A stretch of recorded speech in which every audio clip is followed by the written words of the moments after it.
They said, in order for you to pay off your debt, you have to work for us in the laundry room.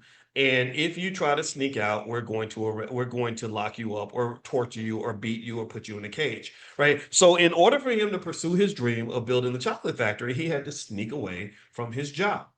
Now, how often do you see our people who have big dreams, big goals, amazing things we could be accomplishing, but we can't do any of those things because we got to go to work?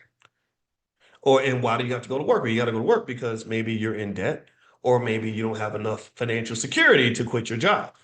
But then they tell you the whole time, like, well, you could quit if you want to. You don't actually have to be here, but you kind of have to be there, right? So they give you a choice, but it's really not a choice at all. Kind of like voting sometimes, right? Like, we're giving you a choice. That's not a damn choice. You can't be two options: McDonald's or Burger King. I want health food, right? So what I would say to you is that the best way to overcome a trap is consciousness, financial consciousness. And Willy Wonka had the consciousness to say, I ain't signing that shit. You're gonna kill my dreams. I'll sleep on the street if I have to, but I'm not signing this contract right now. Then he would have avoided all the slavery, right? And so the same thing might be true for yourself, right? Financial consciousness, giving it to yourself, giving it to your kids, and having that discipline to say no, thank you. Right? That what that will do, for example, is your 18-year-old when they come to the campus, they try to trick them into signing contracts for credit cards. They'll say, no, that's not free money, right? Because in my head, when I was 18, I know a lot of y'all probably did this. When I was 18, they gave me that credit card. I saw it as free money. I was happy as hell to get that credit card, right? But there's consequences for that, right? So again, we all make mistakes. Everybody's going to slip up sometimes. Most of us will. The key idea is to embrace the idea of financial consciousness so that you minimize the number of times you slip up, because you could get into situations where you get in such a trap that now you're depressed because you have these big goals and big dreams that are bigger than the space in which you're confined, and you find yourself 35, 40 years old doing work that you really don't want to do.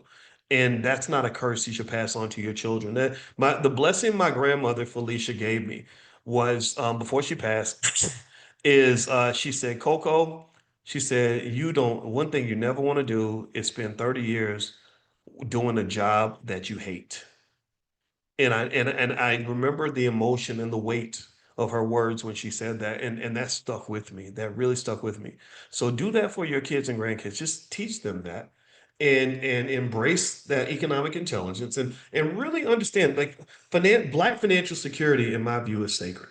So when I say things like investing is the new black, I mean that because I'm completely convinced that if we embrace investing at a very high level, consistent level, nothing Hercules style, just little shifts in the habits, that's going to shift the whole culture. It's going to shift the amount of trauma in the community, the amount of economic pain. It's going to make us treat each other better, right? If I'm financially free, I can be a better husband to my wife. If I'm financially free, I can be a better father to the kids. If I'm financially free, I can be here for you. I don't have to say, well, hey, y'all, I really like doing this, but I got to go take this job at DePaul University because I got to go pay some bills, right? No, I can say I'll be there tomorrow morning at 10 a.m. Eastern every single day with you because I'm able to do that. So freedom is a prerequisite for really being your best self and pursuing your highest dream. Just like Willy Wonka and that chocolate factory.